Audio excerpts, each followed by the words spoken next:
Hi, good morning. I'm Mary Corrado from Mary Corrado Interiors, and today I am going to be working on a project using Amy Howard's One Step Black paint and her sterling silver leaf. Now this process is so beautiful. It is absolutely one of my very favorite processes to create an elegant, kind of timeless piece. The process looks slightly intimidating, but don't worry, it is worth the effort. I highly recommend you try this. Now, if you want to win a package of the sterling silver leaf, please tag 3 friends to share the video and say hi to us. Let us know where you're from. We'd love to see where you're from, and your name will go into a drawing and you possibly could be the lucky winner. So let's get started, and I hope you enjoyed the process. Okay, here is a drawer front, and I have already painted with Amy Howard's One Step Black paint. I have one coat on. This, because it's called One Step, does not necessarily mean it's one coat. It does need 2 coats. Honestly, it's very simple, straightforward. If you feel that it is a little warm outside or a little warm in your studio, which for me today it is, I also have my mister. I like to mist my paint sometimes. If it feels a little thick, then you just mist your piece and it helps your paint to glide on much easier. So you want 100% coverage, and this will dry within about 20 minutes and we'll be ready to apply our sterling silver leaf.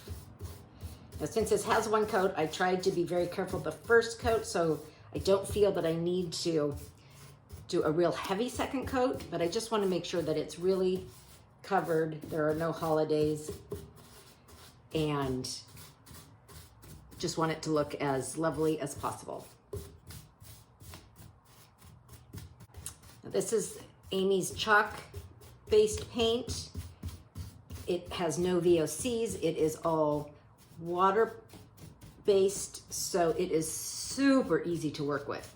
And if you haven't tried it, I highly recommend it. It also has a very wonderful scent to it, and it's kind of a floral scent. So it just makes painting actually really pleasant. It's so nice.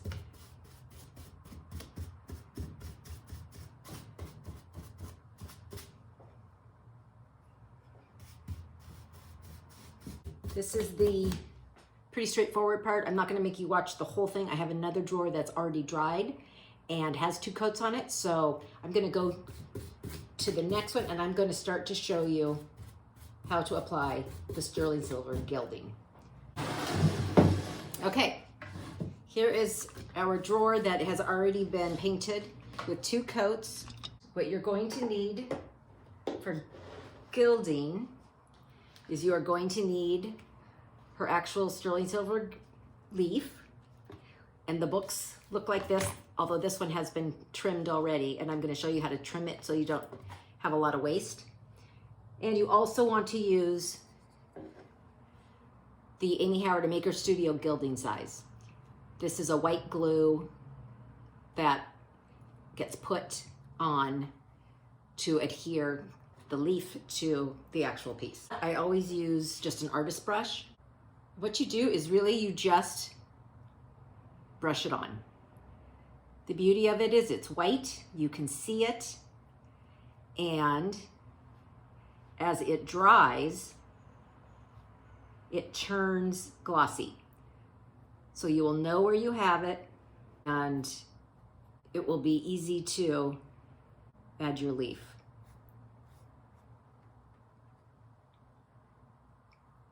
You have about 45 minutes to work with this before it completely dries and won't accept the leaf anymore. And so what I'm going to do is you always want to wait till it comes to tack. And I'm gonna paint, I may not paint this whole thing right this minute because it is so warm in here. I'm afraid that it is going to come to tack sooner than I can make it over to the other side, even though I know that would be quicker than 45 minutes. But if you're the first time trying it, then you definitely just want to start in small areas. You don't need to do the whole thing at once. So it feels very tacky where I first painted it, so I'm just going to give it a little bit more time and we can get started. So now for the leaf itself, I am going to grab my scissors, here they are, and I'm going to give this book, I'm going to cut it right in half here. Let me scoot this over just a hair so you can see what I'm doing. Always make sure you keep the bound edge at the top. If you were to cut it this way, you'll have a bunch of loose pieces and it's a little harder to control. But here's your bound edge. Here's your silver leaf. And what we are going to do is you peel back. Well, there it goes already. I mean, this stuff is fine as can be. I must have had a little sticky on my finger. So what you do is you peel back the sheets. And there you have it, super thin. Continue to hold a little bit on the edge so this doesn't just fly away, so you can control it. And go ahead and lay it down. Pull this off and burnish.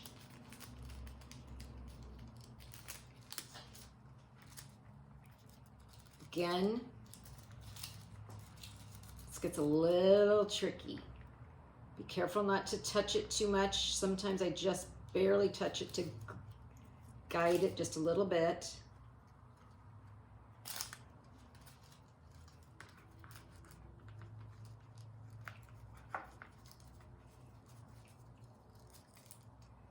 Okay, hold it and lay it on and burnish.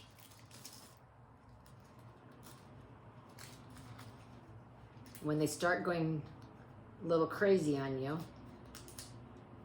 I just peel it back.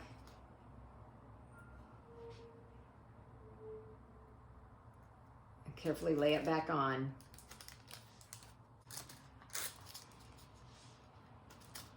And burnish it down.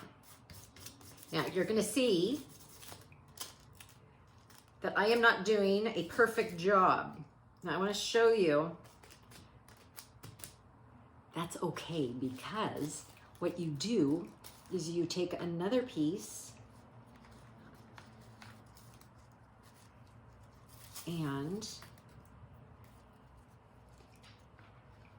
let me scoot this over. Again, you peel it back, hold it at the very end, lift, and just go over that again. It will connect where we missed it the first time. So there you go. So just keep going. Take your time. Takes a little bit of practice and a little bit of patience, and even after I've done this several times, it's still not the easiest process, but don't be intimidated and go for it.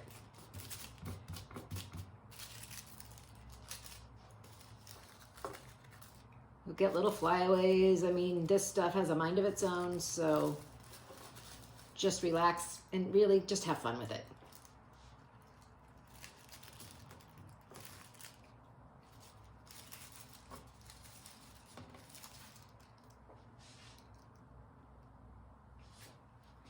And if there's a lot of breeze in your area, you'll have a little bit of trouble controlling it. So make sure you don't have fans. I do have a couple windows open just because it's warm, so I probably am creating a bit of a breeze in here.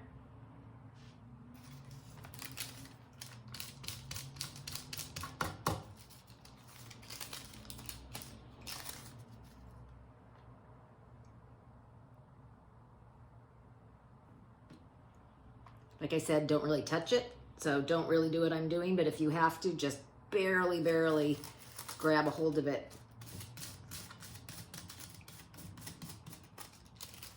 And you'll get it on there.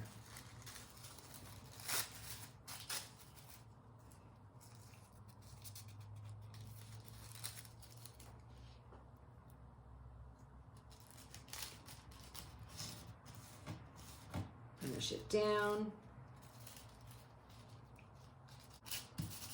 Okay, I'm gonna go back, burnish a bit, and then we're going to take a small brush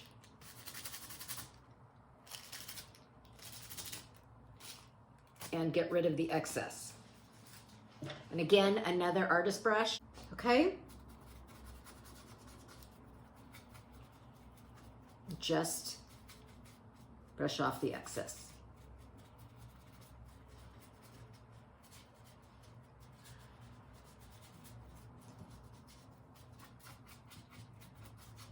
It's so pretty. It is just one of my favorite things, is to add leaf to a project.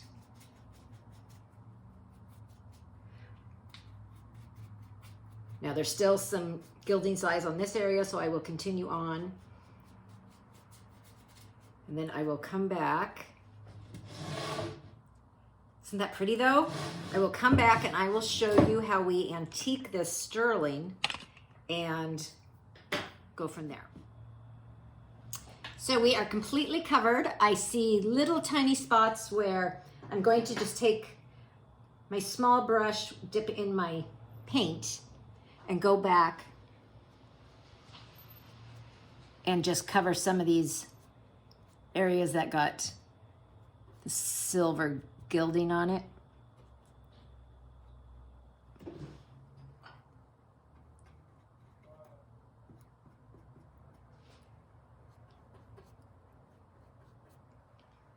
So you can just cover that right up. Now it is time to antique the sterling. What we want to do is we will now take zinc antiquing solution, and this is a blue solution. Just pour some into a cup, grab a lint-free rag, go ahead and kind of dip it in and absorb it a little bit. You can wear gloves if you want. This can turn your fingernails blue, but we will now just apply this all over the sterling. You will not see any reaction from this, so don't worry about that yet. Just make sure you apply this everywhere.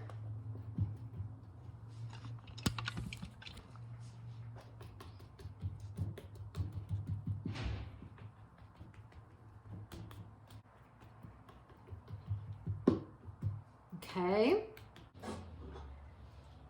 Let this dry a bit, and then we are going to take, turn this up again. We are going to use the antique mirror solution, and this is going to be put into a small mister. I have a little misting bottle here. You pour, you don't want to do 100% of this solution. You want to add water to it.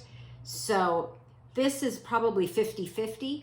The more solution you have versus water, the darker and more tarnished it's going to become. So start carefully and spray it on around, and it will start to happen right away. So I will show you, and then we can see how much antiquing we really want. So let's start, and hopefully the camera is close enough that you will be able to see it. Oh yeah, I can see it. I hope you can see it. Do you see the brown tarnish specks?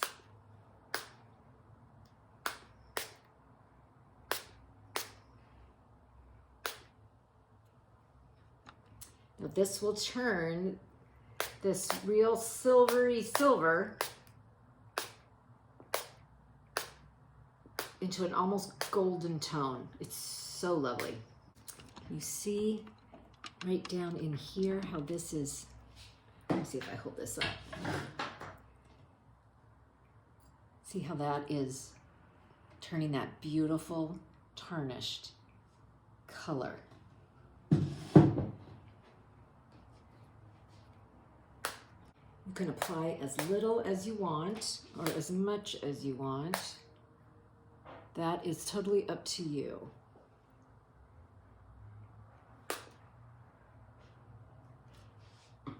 Okay. So now we want to let this dry. I'm going to use my blow dryer. At this point, you can leave this overnight if you would like, and you would come back then and continue. But for the sake of this, I am going to just continue from here. I'll let it dry, and then I will show you how to finish it off. Okay.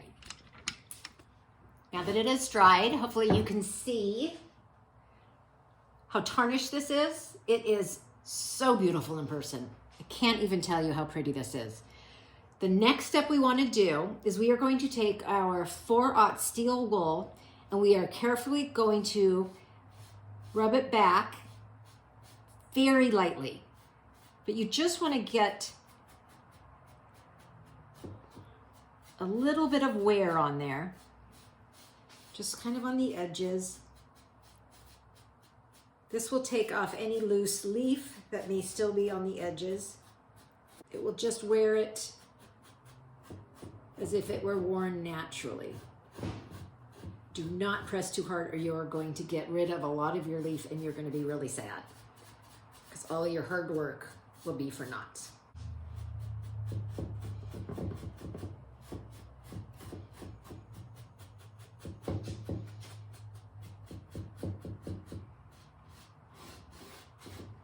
Make sure as you are working, you always step back as you are in process because you want to be able to see your work from about 5 feet away. This way you can see if you've got some areas that are in need of attention, if you've worn out a lot in one spot and it's not looking uniform, you can go back and fix up the areas that need it. Just give yourself the time because as I'm just hovering over this, it's going to look totally different than if I stop and step back and look at it. So I'm going to take 2 seconds to do that just so I can make sure that this feels appropriately antiqued, and then we will finish up. Okay, so I have gotten everything cleaned and sanded down with my 4/0 steel wool. We are now going to finish off with our light wax, dark wax, and our dust of ages. So let's do that and then we'll be finished. So you have to just be really careful that you get things really cleaned out because the steel wool will leave a lot of residue and you don't want all of that mixed in with your waxes. Okay, so let's start with our Amy Howard light antiquing wax, and then we will go on with our dark antiquing wax. So for the light wax, we use a chip brush and a piece of cardboard. So you load up your brush and you offload onto your cardboard. You want a lot of wax on your brush, but you want to evenly distribute it. So honestly, just be really careful with it. Don't overload it too much. Once you have your wax on, you just start lightly waxing everywhere. Over the gilding and even into the painted areas. Now this will seal and protect your sterling silver, and it must be protected. So the wax will do that for you. And the light wax will also give a beautiful coat over your painted surface But when we go back and buff, it will have a beautiful, soft, soft sheen to it.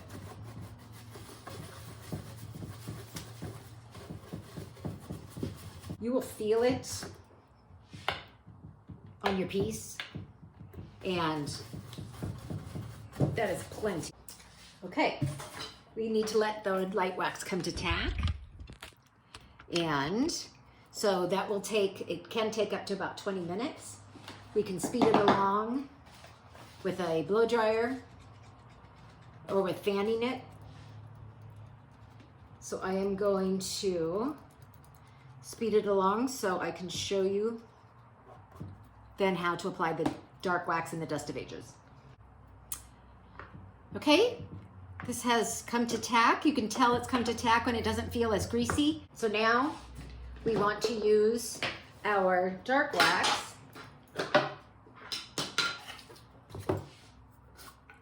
There's your dark wax.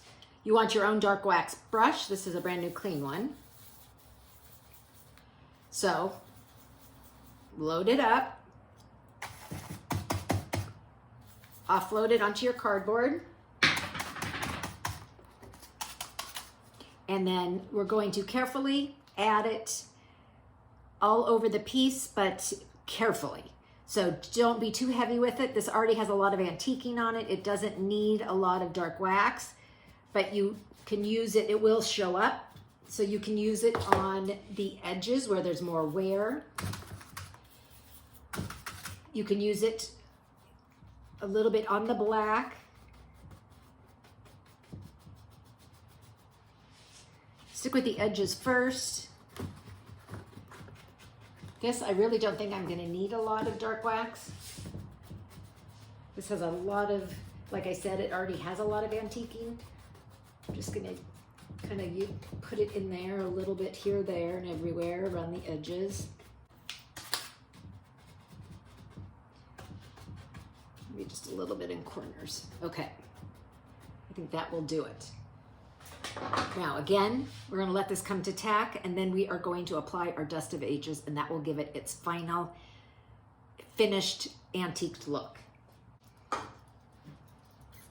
then we are going to use Amy Howard's Dust of Ages, and we use a chip brush for this also. We use our own brush. I always just mark mine so I know that this brush doesn't get used with something else. Okay, now let's go ahead, dip in and just kind of sprinkle it on, and we are going to brush it in.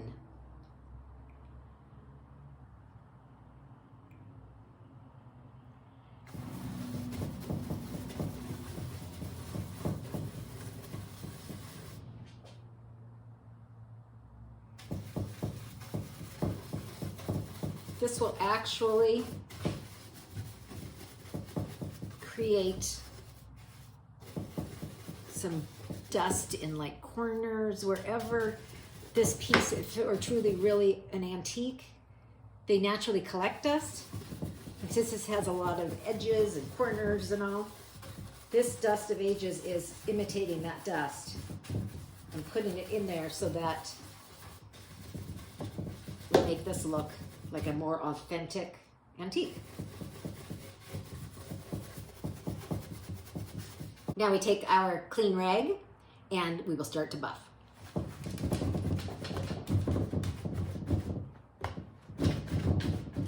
And we will do this in a hit drag motion.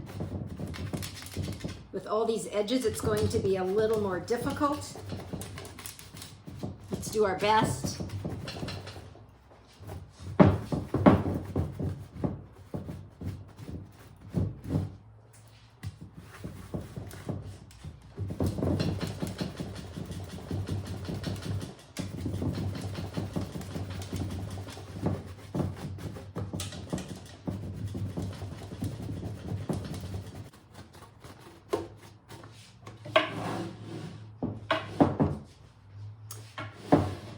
There you have it. Are you able to see kind of how that adds that little bit of aging with that dust. And I wanted to get into these little crevices, but I didn't obsess over too much of it because it naturally would have looked a bit dusty like this anyway. So there you go. There is your antiqued sterling silver leaf, which goes from this color to this color once you antique it. It is quite a fabulous process, and you will be amazed when you do it yourself. You will have so much fun trying it, and so please give it a try. I know it looks a little bit difficult, it looks a little messy, but it is really fun, and the outcome is stunning. It really is stunning. I mean, how pretty is that? I can't wait to finish the whole chest. I'm gonna get my knobs in and finish the chest. This is gorgeous. So, thank you for joining me today. We will see you next time, and thank you so much. I hope you enjoyed it, and I hope you learned something.